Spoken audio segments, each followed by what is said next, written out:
Hello and welcome. Today we are going to discuss the amazing benefits of yoga and pranayam and meditation and laughter therapy and also a good night sleep. So we know that we have 120 trillion cells into a human body. So my 120 trillion cells in my body are supposed to love the 120 trillion cells in your body. This in itself is the concept of humanity, which means that my 120, I love everyone around me. So 120 trillion cells that I am made up of are in love with the 120 trillion cells in another body. This doesn't have to be specifically one person who is special in your life. It is about just being loving and serving towards everybody. And this is what yoga propagates, doesn't it? And this is the reason why a yoga teacher always preaches and practices humanity. When there is hatred or a negative emotion from one body to another, it is a very newly learned behavior for our cells. Now, I am not talking from a scientific relevance because there can be many questions asked on this. I am giving you a spiritual perspective to this. Now, spiritually, if you look at the fact that one human body is supposed to be in love with the other human body, but when we start having hatred to another body, towards another body, that is when it is a newly learned behavior for these 120 trillion cells into our body. And when this, it's like when this kind of newly learned behavior occurs, your 120 trillion cells in my body will think, why is this happening to me? What is this new behavior? It tends to get a little confused, and in the process of generating that hatred, an individual lands up into autoimmune diseases. What are these autoimmune diseases? Autoimmune diseases are typically the ones in which the cells of our own body start harming the other cells of our own body. Where did our cells learn this behavior from? From our mind. They learned it from our mind.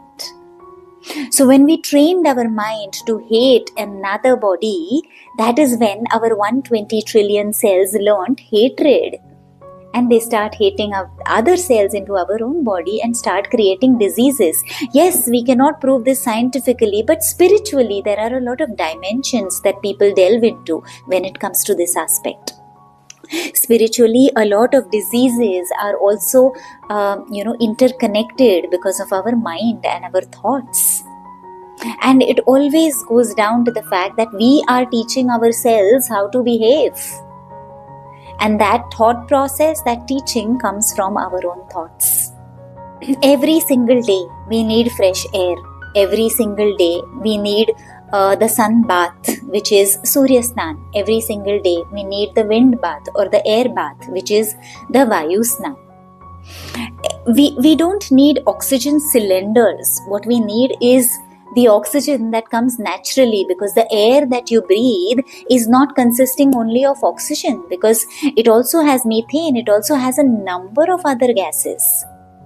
Nitrogen. And when all of this goes inside, that is when then the entire experience of inhaling pure air comes. It can never be the same with an oxygen cylinder, because that oxygen cylinder is only giving concentrated oxygen for you. This mind of ours, which controls our cells, can be controlled by the process of breathing techniques, which is pranayam techniques, and by the way of yoga. So, when we do yogic breathing, we are not just calming our mind, but we are also training ourselves to be a little calm and accepting. When we clap often, it's wonderful to keep clapping often. Did you know that when you clap with your hands up, it can take care of high BP. When you clap with your hands down, it can take care of low BP. Yes, it's a very, very, very impactful exercise. There is also something that has gained a lot of prominence over the last decade or so, which is called the laughter therapy. And you may have seen a lot of laughter clubs, especially in parks, etc. Senior citizens, elderly citizens coming together as a part of laughter clubs and getting onto a circle and just laughing. Now, when you go and do this for the first time, you don't feel like laughing. It doesn't naturally come to you. It feels fake.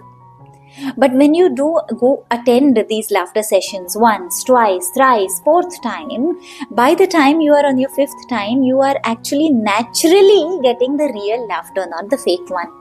Yeah, you start getting the technique of doing it, and you start naturally laughing. It is that natural laughter that can retrain these cells. It is that natural laughter that can calm your mind. It is that natural laughter that brings in positivity in every single cell of your body. And hence it is said that when yoga and pranayama and your yogic practices are so important, should only adults do it? Why not children? Yes, children can also start yoga. Children can start yoga from an age as early as 8 years, because it is at 8 years when the child's air sacs are ready. It is at 8 years when the capillaries around it are ready. It is at 8 years when the cardiovascular system and the circulatory system of that child is ready to now get into asanas or the breathing patterns. And hence children can get involved into yoga as well. Now, when we speak about yoga in particularly, especially when it is about children, there is this whole concept of children getting into karma yoga. What is karma yoga? Karma yoga is basically yoga that you do by the way of your actions, by the way of your karma. This karma for children is getting involved into household chores. So when a child starts getting involved into household chores, and that is when the child firsthand starts getting this whole concept of being driven by a purpose.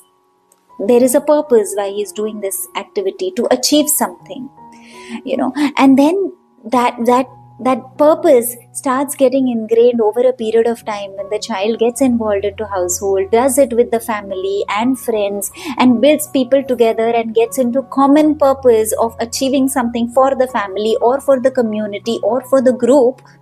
And that is the sense of achievement, the sense of purpose that the child has. This is extremely important. This karma yoga for a child is extremely important to be able to be capable of choosing the right company and the right social connections after growing up.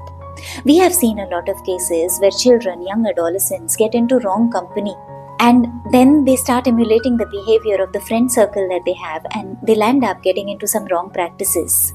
Children who start these household work from a very early age naturally have an inclination towards the wisdom that they accumulate to be able to choose right people and make the right social connections around them. And hence, when it comes to Montessori schools, or when it comes to your Steiner-based Waldorf schools, or any school that focuses on this child karma, activity-based learning, it's making a tremendous contribution towards the child's upbringing, what the child becomes at a later stage. This in itself is the karma yoga for a child. A lot more on this and various different ways of healing in the next video. Till we meet again, namaste.